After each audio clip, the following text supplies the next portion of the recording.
কুমির এবং শিয়ালের গল্প। এক নদীর ধারে একটি বন ছিল। সে বনে বাস করত একটি শিয়াল এবং নদীতে বাস করত একটি কুমির। শিয়াল নদীতে গিয়ে প্রতিদিন পানি পান করত। তখন শিয়ালের সাথে কুমিরের দেখা হতো। শিয়াল কুমিরের সাথে প্রতিদিন তার মনের ভাব বিনিময় করত। শিয়াল একদিন কুমিরকে বলল, এবার অনেক ফসল হয়েছে, যে ফসল হয়েছে তা 1 বছর খেয়েও অনেক থেকে যাবে। কুমির শিয়ালকে বলল, ভাই, নদীতে আর আগের মতো মাছ পাওয়া যায় না, তাই আমি তোমার সাথে চাষাবাদ করব। কিন্তু আমি তো চাষাবাদ করতে জানি না। শিয়াল বলল, কোনো সমস্যা নেই, আমি তোমাকে সবকিছু শিখিয়ে নেব। কুমির আর শিয়াল মিলে চাষ করতে গেল। তবে কিসের চাষ করা যায়, তাই দুজন মিলে ভাবতে লাগলো। শিয়াল এক ফন্দি আঁটলো।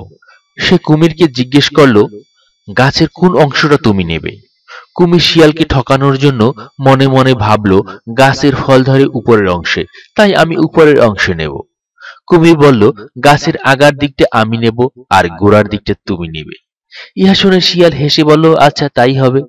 হঠাৎ শিয়ালের মাথায় এলো আলু চাষের কথা।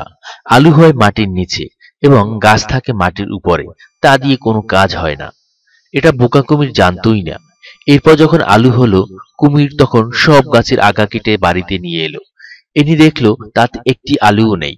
তখন সে মাঠে গিয়ে দেখলো শিয়াল মাটি খুঁড়ে সব আলু তুলে নিয়ে গেছে। কুমির ভাবলো, এবার বড্ড ঠকে গেছি, আচ্ছা পরের বার দেখব।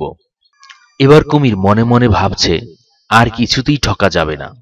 তাই সে শিয়ালকে বলল, ভাই, এবারে আমি আগার দিকটা নেব না, এবার আমাকে গোড়ার দিকটা দিতে হবে।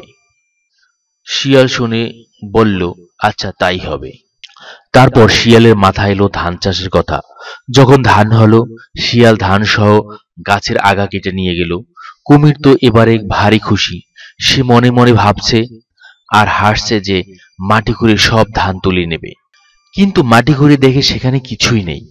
লাভের মধ্যে খড়গুলো পেল। তখন কুমির তো বড্ড চটে শিয়ালকে বলল, না ভাই, তোমার সঙ্গে আর আমি চাষ করতে যাব না, তুমি বড্ড ঠকাও। কুমির দেখলো শিয়ালের সঙ্গে কিছুতেই পেরে ওঠা যাচ্ছে না। তখন কুমির ভাবলো, শিয়াল অনেক লেখাপড়া জানে, তাই খালি আমাকে ফাঁকি দেয়। আমি মূর্খ লোক, তাই শিয়ালকে আটকাতে পারি না। অনেকক্ষণ ভেবে কুমির ঠিক করলো যে নিজের 60টা ছেলেকে শিয়ালের কাছে দিয়ে লেখাপড়া শেখাতে হবে। তার পরের দিন সে 60টা ছানাকে সঙ্গে করে শিয়ালের বাড়ি গিয়ে উপস্থিত হলো। কুমির এসে ডাকলো, শিয়াল পণ্ডিত, শিয়াল পণ্ডিত, বাড়িতে আছো? শিয়াল বাইরে এসে বলল, কি ভাই, কি মনে করে?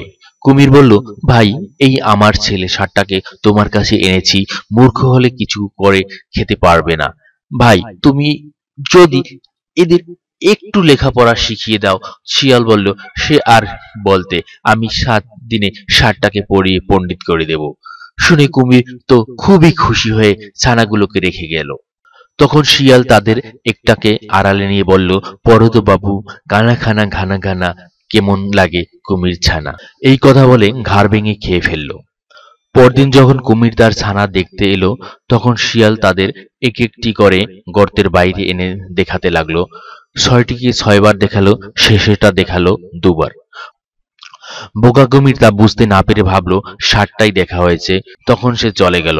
আর অমনি শিয়াল ছানাগুলোর একটা আড়ালে নিয়ে বলল, পড়ো তো বাপু, খানা খানা ঘানা ঘানা, কেমন লাগে কুমির ছানা। এ কথা বলে সেটা ঘাড় ভেঙে খেয়ে ফেললো।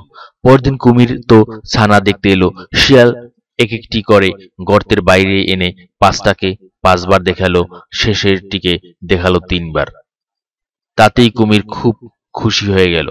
তখন শিয়াল ঠিক আগের মতো করে একটা ছানা খেলো। এমন করে সে রোজ একটি ছানা খায় আর কুমির এলে তাকে ফাঁকি দিয়ে ভোলায়। শেষে যখন একটি ছানা রইল, তখন সেই একটিকে 7বার দেখিয়ে সে কুমিরকে বোঝালো। তারপর কুমির চলে গেল, সেটিও খেয়ে ফেললো। তারপর আর একটিও রইল না। তখন শিয়ালিনী বলল, এবার উপায়, কুমির এলে দেখবে কি? ছানা দেখতে না পেলে তো অমনি আমাদের ধরে খাবে। শিয়াল বলল, আমাদের পেলে তো ধরে খাবে। নদীর ওপারের বনটা খুব বড়, চলো আমরা সেখানে যাই, তাহলে কুমির আর আমাদের খুঁজে বের করতে পারবে না। এই বলে শিয়াল শিয়ালিনী নিয়ে তাদের পুরনো গর্ত ছেড়ে চলে গেল। এর খানিক বাদেই কুমির এসেছে। সে এসে শিয়াল পণ্ডিত বলে ডাকলো। কেউ তার কথার উত্তর দিল না। তখন সে গর্তের ভিতরে খুঁজে দেখলো শিয়ালও নেই, শিয়ালিনী নেই, খালি তার ছানাদের হাড়গুলো পড়ে আছে। তখন তার খুব রাগ হলো, আর সে চারদিকে ছুটাছুটি করে শিয়ালকে খুঁজতে লাগলো। খুঁজতে খুঁজতে নদীর ধারে গিয়ে দেখলো ওই যে শিয়াল আর শিয়ালিনী সাঁতরে নদী পার হচ্ছে। কুমির দ্বারা হতভাগা বলে ঝাঁপ দিয়ে পড়ল জলে। জলের নিচে ছুটতে কুমিরের মতো কেউ আর পারে না। কুমির সাঁতরে গিয়ে শিয়ালের পিছনের একটা পা কামড়ে ধরলো। শিয়াল তার সামনের দুপা ডাঙ্গায় তুলেছিল। শিয়ালিনী তার আগেই উঠে গিয়েছিল। কুমির এসে শিয়ালের পা ধরতেই সে শিয়ালিনীকে ডেকে বলল, শিয়ালিনী, শিয়ালিনী, আমার লাঠিটা ধরে কে টানাটানি করছে, লাঠিটা নিয়ে যায়।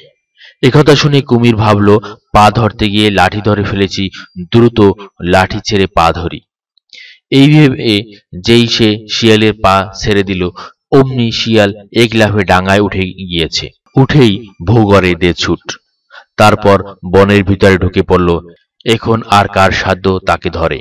তারপর থেকে কুমির কেবলই শিয়ালকে খুঁজে বেড়ায়, কিন্তু শিয়াল বড্ড চালাক, তাই তাকে ধরতে পারে না।